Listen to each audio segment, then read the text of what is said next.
Notre papa bien-aimé, notre roi, Sa Majesté le Sultan Ibrahim Bombodjoya, entame ce jour sa longue marche vers sa dernière demeure.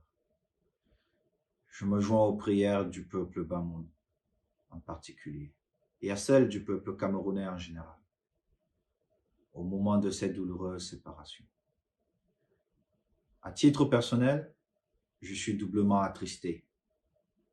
D'abord, je déplore la perte d'une personnalité qui était devenue une figure paternelle pour moi.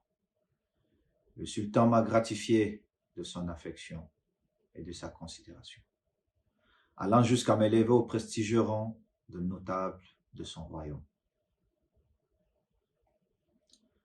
Ensuite, mon affliction est d'autant plus profonde qu'il m'est impossible de venir marcher aux côtés de la communauté Bamoun en cette douloureuse circonstance, communauté à laquelle j'appartiens désormais par la volonté du roi. Si je ne peux être physiquement présent aux côtés de la grande famille éplorée en ce jour mémorable, je serai en communion avec elle et avec notre peuple dans sa globalité en dépit de la distance. Avec la disparition du sultan Bombodjoya, le Cameroun perd une personnalité importante de notre histoire sportive et grand bâtisseur de notre nation.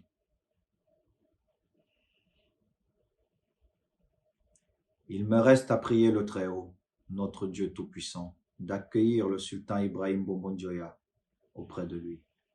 Je formule le vœu qu'il donne au peuple Bamoun éploré la force de se montrer digne de son histoire prestigieuse, à sa famille biologique, la clairvoyance de poursuivre l'œuvre de la dynastie multiséculaire de Ndiare Yem. Enfin, j'adresse à mon frère Seydou mes sincères condoléances. Je lui souhaite beaucoup de courage face à l'épreuve. Merci pour tout, cher papa. Sa Majesté Ibrahim Bombodjoya, que la terre de nos ancêtres te soit légère. Bon voyage, papa.